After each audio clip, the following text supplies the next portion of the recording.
Guys, I love pink ha, but no political issue, please. Please, no political issue. I love pink, but not in political. Basta, alam niyo na yun, guys. Ayan. Guys, ang ganda!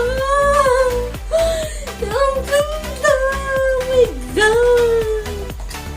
Ayan siya. Diba? Guys, ganun ako kababaw. Simple thing, pero napapasaya ako ng sobra. Yan. Ganun ko na-appreciate yung mga bagay na mga ibinibigay sa akin.